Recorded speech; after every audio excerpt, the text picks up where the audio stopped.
P की guarantee समेत किसानों की विभिन्न मांगों को पूरा करने और दिल्ली कूच कर रहे पंजाब के किसानों के समर्थन में भारतीय किसान यूनियन ने राष्ट्रीय राजमार्ग के आधे हिस्से को जाम कर दिया है। मेरठ में राष्ट्रीय राजमार्ग पर 6 स्थानों पर किसानों ने ट्रैक्टर खड़े किए हैं। इनमें NH 58 पर 5 स्थानों पर यातायात आधे हिस्से में बंद है। कंकरखेड़ा में कैलाशी अस्पताल के सामने भारतीय किसान यूनियन के जिलाध्यक्ष अनुराग चौधरी के नेतृत्व में भाकियू कार्यकर्ताओं ने ट्रैक्टर ट्रॉली लगाकर हाईवे के आधे हिस्से को बंद कर दिया है। आने जाने वाले वाहन हाईवे के दूसरी ओर के लिए डाइवर्ट किए गए हैं। ट्रैक्टर मार्च से आम लोगों को काफी परेशानी हो रही है। और किसानों के मुद्दों पर बात करने के लिए पश्चिमी उत्तर प्रदेश से निशांत राय हमारे साथ जुड़ रहे हैं। निशांत, आपसे इस वक्त जानना चाहेंगे सबसे पहले वहां पर क्या स्थिति है और इस जो आंदोलन कहा जा रहा है, इससे जो आम लोग हैं उन्हें किस तरह की परेशानियों से जूझना पड़ रहा है?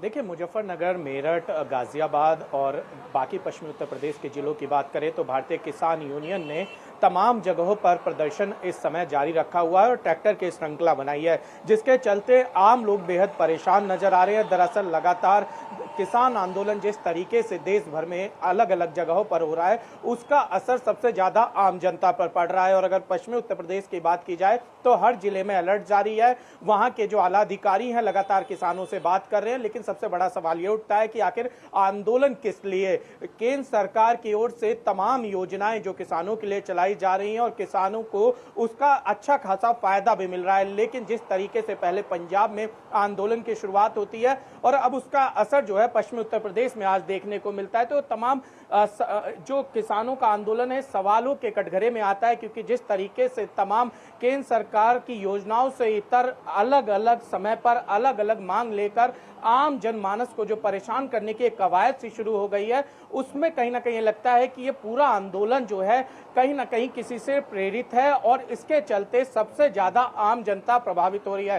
खासकर बात की जाए मुजफ्फरनगर की, मेरठ की और गाजियाबाद की, ये तीनों जिले जो हैं NH 58 से होते हुए दिल्ली से जुड़ते हैं और जो आज चाहे उत्तराखंड से दिल्ली जाने वाले लोग हों या अन्य जगहों से जो दिल्ली जाने वाले लोग हैं वो पूरी तरीके से परेशान नजर आ रहे हैं। सड़कों पर लंबा जाम लगा हुआ है और कहीं ना कहीं लोगों का कामकाज पूरी तरीके से ठप नजर आ रहा है। सोमवार का ऐसा दिन होता है जहां पर अधिकतर लोग अपने दफ्तरों को जाते हैं, लेकिन किसान आंदोलन के चलते उन्हीं सभी को परेशानी उठानी पड़ रही है और खासकर जो मरीज है जिसको आसपास के अस्पतालों में जाना है वो भी परेशान नजर आ रहे हैं।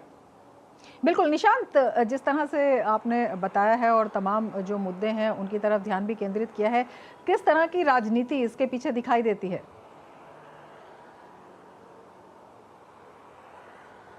देखिए, बिल्कुल एक बड़ा सवाल है कि आखिर इस राजनीति की वजह क्या है। सबसे पहले प्रधानमंत्री किसान सम्मान निधि योजना, 11 करोड़ से ज्यादा किसानों को इसका फायदा मिलता है। दूसरा, प्रधानमंत्री आवास योजना, लगभग ग्रामीण क्षेत्र में इसका सबसे ज्यादा फायदा हुआ है। उज्ज्वला योजना, सबसे ज्यादा ग्रामीण क्षेत्र में इसके फायदा हुआ है। सॉइल टेस्टिंग की जो लगातार केंद्र सरकार बात कर रही है, ग्रामीण क्षेत्रों में इसका फायदा नजर आया है। इसके अलावा केंद्र और राज्य सरकार की तमाम योजनाएं जो कि एक्सपर्ट भी बताते हैं, अगर किसान इनका लाभ लें और अपने उत्पादन को बढ़ाएं तो उनकी आमदनी में अच्छा खासा इजाफा देखने को भी मिलेगा।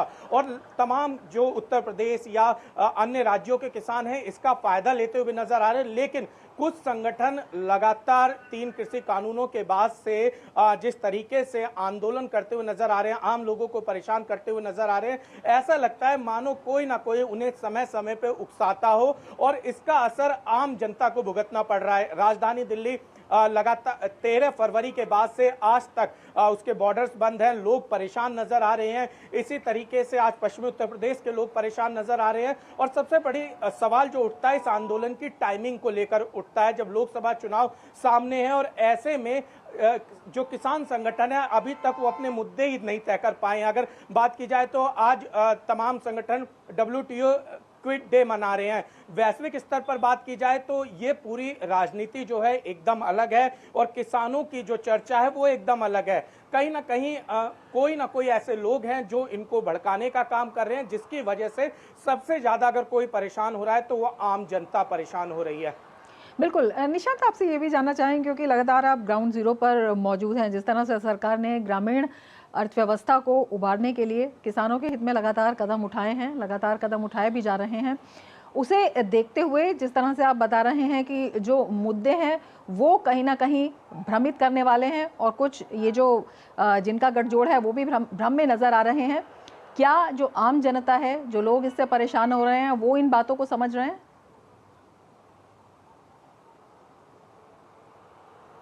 देखिए, बिल्कुल ग्राउंड पर आम जनता और आम किसान, जिनका किसी भी राजनीतिक दल से कोई लेना देना नहीं है, वो इस बात को समझ रहे हैं कि किस तरीके से सरकार उनके हित में काम कर रही है और अगर कहीं ना कहीं किसानों के कोई ऐसे मुद्दे हैं तो उस पर सरकार एड्रेस करने की बात कर रही है। हमने देखा है कि किसान आंदोलन के बाद लगातार केंद्र सरकार किसानों से बात कर रही है और सहमति बनाने का प्रयास कर रही है और किसानों की कई सारी मांगे भी सरकार ने मांगी है। लेकिन उसके बावजूद इस तरीके का आंदोलन करना, इस तरीके से आम जनता को परेशान करना, यह दिखलाता है कि लोकसभा चुनाव सामने है और ऐसे में जितना जनता को परेशान किया जाएगा, कहीं ना कहीं पॉलिटिकल मोटिवेटेड चीजें नजर आ रही हैं। ऐसे में सवाल उठता है कि जो आंदोलनकारी किसान हैं, आखिर इनकी मांग क्या है? क्योंकि हमने देखा था पिछली बार जब सिंघू बॉर्डर और टीकरी बॉर्डर पर और शंभू बॉर्डर पर किसान जिस तरीके से धरना कर रहे थे, जब दिल्ली कूच करने की बात हुई तो कुछ संगठन कह रहे थे कि हम सरकार से बात करेंगे, कुछ संगठन कह रहे थे हम दिल्ली कूच करेंगे।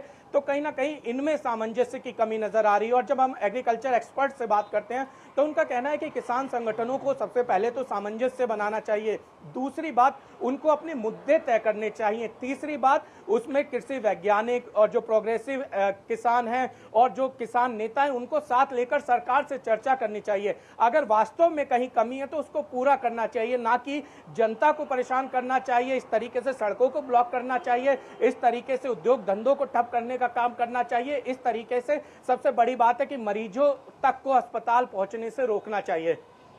बिल्कुल। निशांत, आपसे ये भी हम जानना चाहेंगे, जिस तरह से जो मुद्दे हैं वो स्पष्ट नहीं हैं, जो भी लोग आंदोलन कर रहे हैं और जो भी लोग इनसे जुड़े हैं, जो जिन किसानों को यहाँ पर लाया गया है और कई बार ये भी साबित होता है कि उनको भ्रमित करके लाया गया है, उनसे भी आपकी बातचीत हुई होगी, उनका क्या कहना है?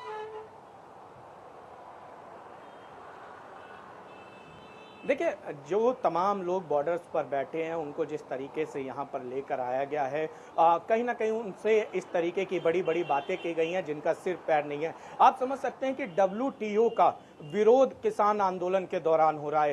कितने किसान WTO को समझते होंगे, कितने किसान WTO का असर को समझते होंगे और कितने किसान वैश्विक राजनीति को समझते होंगे। वहां पर सैकड़ों में किसान हैं। अगर किसान इतना वैश्विक राजनीति को समझते तो शायद स्थिति कुछ और होती। तो ये एक सबसे बड़ा और सटीक उदाहरण ये नजर आ रहा है कि किस तरीके से जो आम किसान हैं उनके मन में गलत धारणा डालने का प्रयास किया जा रहा है कुछ चुनिंदा लोगों के द्वारा। और किसानों को जहां तक उनके लाभ की बात की जाए तो उनको साफ तौर पर बहुत शुक्रिया निशांत तमाम जानकारी के लिए। एक साथ लेकर